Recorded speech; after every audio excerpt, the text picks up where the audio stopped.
Hi guys! Andito ako sa Homantin. Napakalayo mula sa bahay. First time kong makarating dito sa lugar na to kasi minute ko yung mag-ama para ihatid yung gagamitin sa lesson. Kasi maaga siya umalis kanina dahil meron siyang photoshoot. So, grabe, akala ko maliligaw ako. Akala ko malapit lang sa MTR. Layo pala. Andyan yung lesson niya mamaya. Parkland. Meron siyang trumpet lesson. After trumpet lesson, meron siyang choir. Pero dito din. So, nagpalit lang siya ng uniform para madala ko yung uniform pa uwi. Parkland Music. Grabe, napagod ako maglakad. Mula MTR hanggang dito, ang layo. Sobrang layo ng nilakad. Siguro mga 10 minutes na lakad. Tapos siya, hindi siya pantay, pataas. Para siyang hindi naman yung buhok ko. Nangungulot. Dami ko na naman pagod ngayong araw kasi maaga akong pumunta ng market. Dahil nga ngayong oras ang punta ko ng palengke. Kaya lang, kailangan kong ihatid yung mga ginamit niya sa photoshoot, iuuwi ko. Tapos yung pang-lesson niya, dinala ko sa kanila. Kaya yun, sobrang pagod na naman ng person for today's video. At okay lang, Sunday na ulit bukas. So, magde-day off na naman. Yung nasa likod ko, ang daming dito, ang daming shops. Ang daming restaurant. Diyan ay restaurant. So, tingnan mo, ang daming tao sa loob.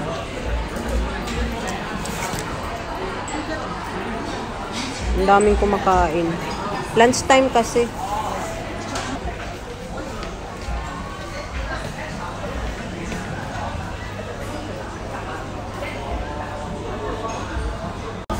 Pabalik na ulit ako sa amin.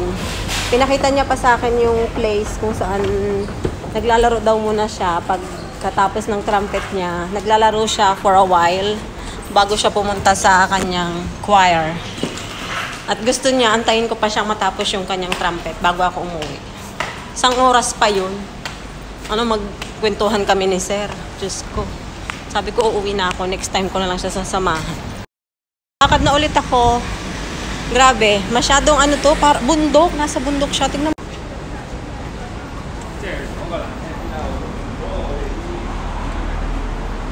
Diba? Tapos, ayan yung lalakarin ko. Akala ko nga malapit sa train station. School, layo pala. Kaloka. Akala ko nga nawawala pa. Tingnan mo naman pababa, oh. Tapos yan, pataas. Oh my gosh. Ang gaganda dito ng mga Pero grabe, ang taas talaga ng lugar na to. First time ko talagang makarating dito. Nakakahingal umakyat. Ay, grabe. Ang dami kong dala, oh. Dami kong dala-dala. Huwag nyo nang pansinin yung buhok ko. Ganyan talaga yan. Tingnan mo yung orange na yan. Holy Trinity Church Secondary School. Oh. School. High school. O, diba? Ang taas niya, oh. May MTR din naman pala dyan, eh. Bakit dito ako lumabas, ha? Tapos tingnan nyo naman. Tapos may building dyan, oh. Sa taas. Tapos yan, bato yan, oh. Tapos may bahay ulit dyan. Resident. Diba? Nasa bundok talaga siya. Tapos may stadium doon. Mga naglalaro doon. Hindi pa ako nangangalahati ng lakad ko. Tingnan nyo yung mga bundok dyan, oh. Bundok talaga dito. Tapos dito ang mga bundok dito sa Hong Kong. Ginagawa nilang ganyan, oh. Tingnan mo. Para siyang naging, bato. Diba? Tingnan nyo yung daanan na yan. Pabundok na naman yan. Kasi may mga residential doon. Yan, oh.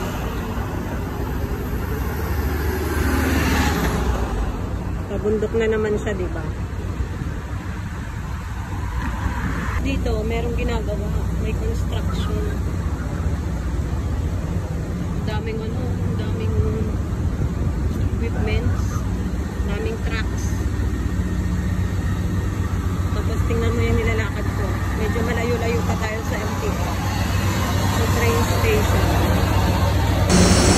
maingay.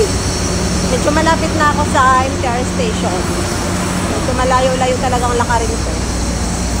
Pwede naman sigurong mag-bus. Kaya lang, kung magbabas, medyo malapit lang, masyadong malapit yung magbabas. Siguro mga 2 stasyon, which is pwede namang lakarin. Kaya yun, lakad lang talaga. Taas talaga dito. Pakita ko sa inyo.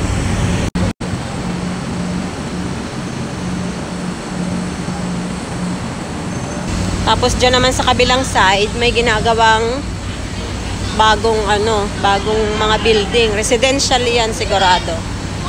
O ilan yan? Ilang tower yan. 'Di ba? Ang daming ginagawang construction dito. Diyan na pala ang Honghang. Ang iingay itong mga estudyante na to. Galing yan doon sa school na tinuro ko sa inyo kanina.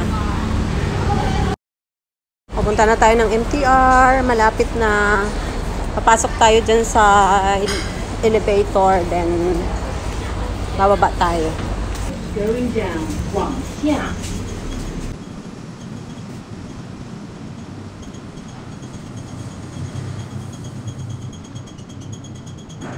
出行道北 ，Chatham Road North， 七贤道北。 Kalabas ko nga ng elevator, ayan nga, at naabutan ko na naman itong mga maiingay na estudyante. Nakasabay ko papunta doon sa loob ng train station. Kakaloka. Hay nako mga kabataan nga naman. Dumating na nga ako dito sa platform at saktong-sakto, hindi pa dumarating ang train. At makikita nyo, nandyan ako sa salamin. Tingnan nyo naman, para akong Christmas tree at ang dami kong daladala. Well, ganyan talaga ang realidad. Salamat naman at dumating na ang train na to. Makakauwi na din sa wakas.